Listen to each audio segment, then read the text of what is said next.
Hey, heroes come in many forms. But what about a smug weenie under an LPGA visor who sells his loyalty to the highest bidder? Hi, everybody. Welcome to After Further Review. I'm Jim Watson. That's Professor Pete Weissner, the guy in the cave. That's Tom Callan, our producer, pushing all our buttons as always. All right, so that's right. After all his big talk, his me against the world bravado, his embellished stories, his rear view race baiting, Lane Kiffin, Pete, now wants to be our hero. Swear. So he's hated in Oxford, Mississippi. He's hated in Nashville, Tennessee. He's hated in Los Angeles, hated in South Florida, hated in Oakland, hated at his ex-wife's house, and he's hated at every stop in the SEC, the Big Ten, and the ACC, and he seems to love being the bad guy, which is fine. You want to wear the black hat? Wear the black hat. Be that guy. Go on the other side of the fence. Fine with me. Until now, because now all of a sudden, according to USA Today, Kiffin, he wants your love. A lot of times, this is a quote from Kiffin, quote, a lot of times there becomes the villain who then becomes the hero. Well, first he thought he was the hero. Now he's saying he's the villain, but he's going to be the hero again. I mean, look at that smug face. Isn't that a face you just want to punch? I don't understand how this guy keeps making me angry every week. Pete, are you ready to hug it out with your new superhero bestie, Lane Kiffin? You mean with Dan Stevenson over there? The LPGA visor? Yeah. A beautiful reference. He's the most unlikable person sadly, in a world where there's many in the coaching profession and others. This guy, what's heroic about going to, one of the top 3 programs ever with all kinds of money? The hero would have been, Ole Miss has never won a real national championship. I guess they won, it wasn't like the major polls, 59, 60. He had a chance to win one. They actually loved this guy at Ole Miss. And instead, and on the cusp of them, he took the money. It's what he did. He took the money. I'm not going to hold that against anybody. Hey, if you want the money, take the money and own it, but don't walk around telling me how to feel about you and that you're being heroic. You're putting on a cape for making $13 million a year at LSU, where they'll just roll out the carpet and lift you up and give you anything you want as long as you win. Well, again, not to criticize the school or their prior coaches, Saban. Fine. Yeah, Saban, Ogeron, Brian Kelly, right? Brian Kelly, those are great guys. On balance, I like Saban. He said Saban told him to take the job, but of course Saban has an allegiance to LSU. So he's not my hero. I know that. Yeah, well, he's tried to deflect. He said, Kiffin said that Saban told him to take the job, that Pete Carroll told him to take the job. They said, if you don't take it, you'll regret it forever. I think Carroll, who knew his dad, Monty Kiffin, who was a great guy in the NFL, longtime lifer coach. I think Carroll said, your dad would want you to take it. And listen, you see what Kiffin's doing.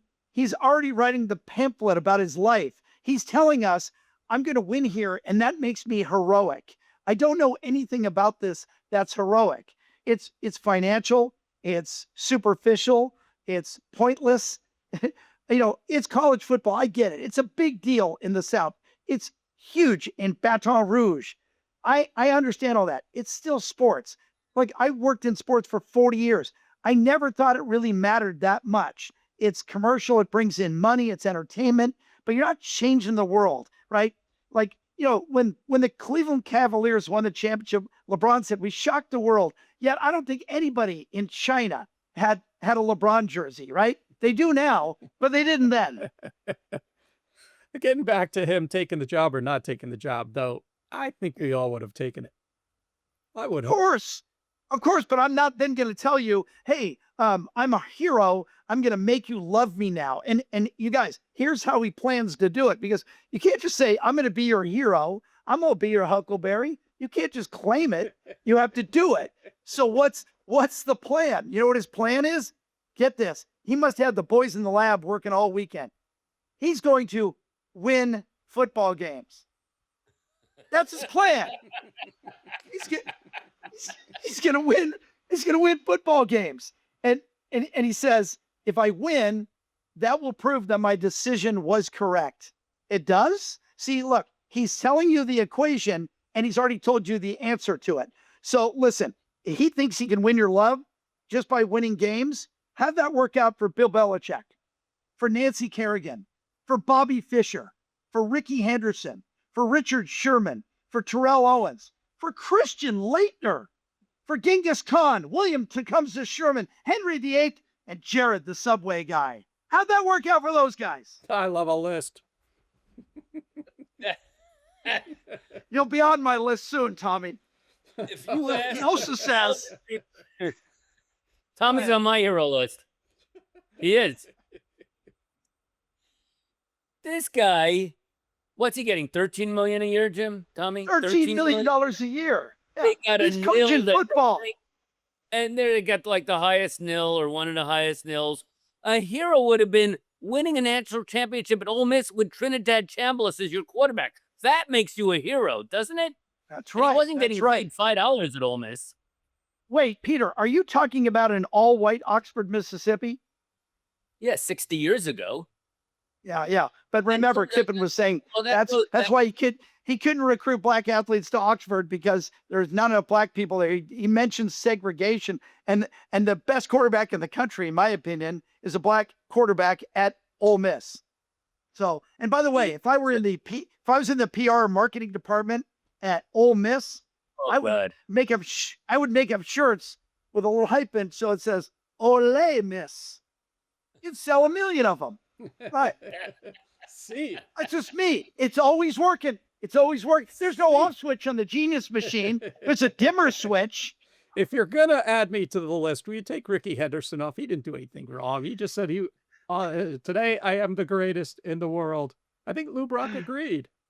Look, Tommy, what I'm you told saying me is that great you can be a story. winner, but at the end of it, you can't make people love you just by winning. In fact, you make No, some but people hate this you is because you win. True.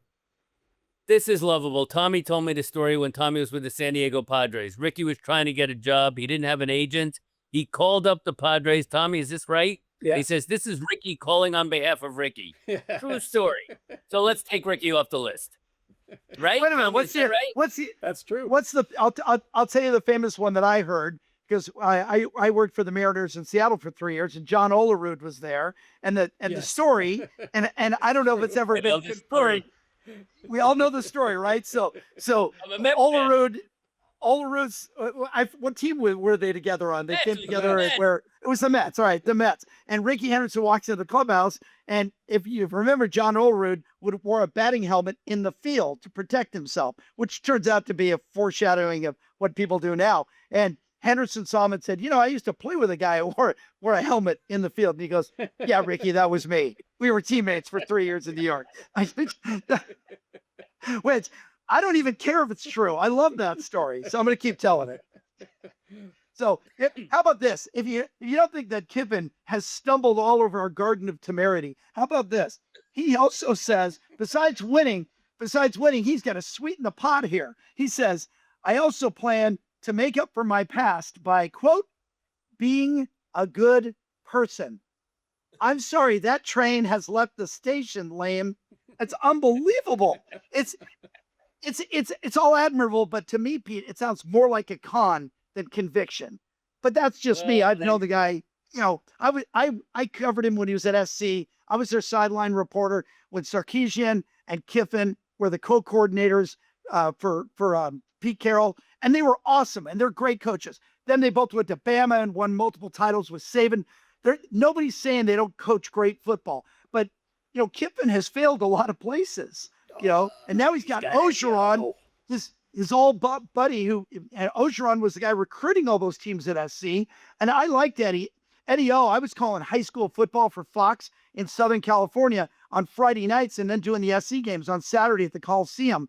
And Ogeron would come up to me before games, me and Gary Paskowitz, John Hefner, a bunch of guys from Fox that worked on the high school football beat. And then he knew us from SC football. And Ogeron would come over to us and go, hey, what did you think of that defensive end last night, at Alamany or at Oaks Christian or at Mater Dei, Long Beach Poly? And he would, because he was in charge of recruiting, he said, you guys were there, you watched him in person. What do you think? Is it what I see? I remember doing a high school football game on a Thursday night with John Jackson, former wide receiver for USC.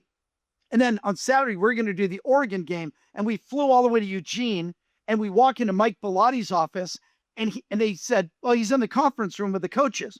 And we said, well, wait. And no, they're expecting you. We walk into the conference room. There's 15 Oregon coaches in a conference room eating lunch, and on the monitor, they're watching our high school football game from the night before on Fox. And it was like surreal. And they all turn around and go, hey, so what do you think of a Los Al quarterback? He's a lefty. Could he play here? And I'm thinking, wow, the sock is inside out, because Mike Bellotti and Chip Kelly are asking me what I think of a player that they're going to recruit. And I was always very careful about it. You never want to crush a kid, but you say, yeah, I think he's pretty good. You just played it in the middle. I don't want to get involved, and I don't want to get blamed for it. I'm certainly not going to get credit for it if the guy shows up. But, back in the day. But obviously I've taken 3 off ramps. Go ahead, Peter. What do you got? Oh, my wheels are spinning. Marinovich was El Toro, was it Marinovich? Capo Valley. Right. So who was the lefty at Los Alamitos? Or you can't say. Kevin Federick. Ah, yes. And remember, you had Stan Guinness was a wide receiver, and there was another one that was great. Yeah, those Los Al teams were great. And remember their head coach, John Barnes. John Barnes, who was a guy like our size, Pete, and he played defensive end in college. And when we first started at our little Orange County News Channel, OCN, that's where we all know each other from, and we were doing the high school football report on Friday nights. I had covered El Dorado on opening week, and El Dorado was just a pretty good Orange County team. El Dorado, and they blew somebody out. El Dorado. Golden Hawks. And they blew somebody out. They blew somebody out like 54-0. And I covered the game. And I came back, and I'm all full of piss and vinegar. I'm a new reporter, and I'm going to make a name for myself. And so right before my highlight segment, the anchor Rick Milkey is doing a highlight segment on Los Alamitos, who at that time was ranked number 1 in the country in high school football. And they had blown somebody out too. The following week, El Dorado, the team I had just seen, was going to play Los Alamitos. So on the set, Rick goes, well, I just did the Los Al highlights. They look pretty good. They're number 1 in the country, but you're really pumping up this El Dorado team who's only ranked like 10th in Orange County. Like, do you think they have a chance? And I said, from what I saw tonight, I think maybe I smell an upset. Well, Los Alamitos put it up on the bulletin board, and poor El Dorado got rolled the next week, and I didn't cover the game. One of our reporters is interviewing John Barnes, the head coach, after the game. And, hey, coach, what do you think of the way your team played? He said, I saw my team play well. We were prepared. The guys were ready to go tonight. And just so you know, that guy, Jim Watson, back at your station, tell him next time he smells something, check the bottom of his shoe. And he just hung me out on live TV. And Barnes, he's a great guy. And I became close with him after that. I learned a lesson. Don't give too much information, because coaches will crush you with it later on, and you're never going to get credit for anything you said right anyway. True story. How they get off for you and Tommy that I have an elephant's memory. Didn't you go on the air the next time and say, Coach Barnes, call off the dogs? Yes, I did. I asked. I couldn't sleep. I couldn't eat. I was looking over my shoulder. I was sweating every time I started the car, Pete. I was waiting to hear a click. And you know what's funny is Barnes told me later, he said, no, it was good for our program. It drew more attention to it. So I'm going to leave you with this. All right.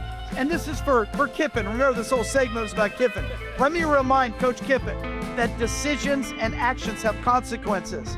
So for all those he chewed up in his wake, hey man, you can't outrun your rep. You can't pout your way out of purgatory. You can't cover your vices with victories. And the best irony of all is that, remember, he just took a job in Baton Rouge, Louisiana. They play in Tiger Stadium. But you know where he's looking for redemption? In a place called Death Valley. Good luck, Coach. I'm waving my rebel flag. We went to the close.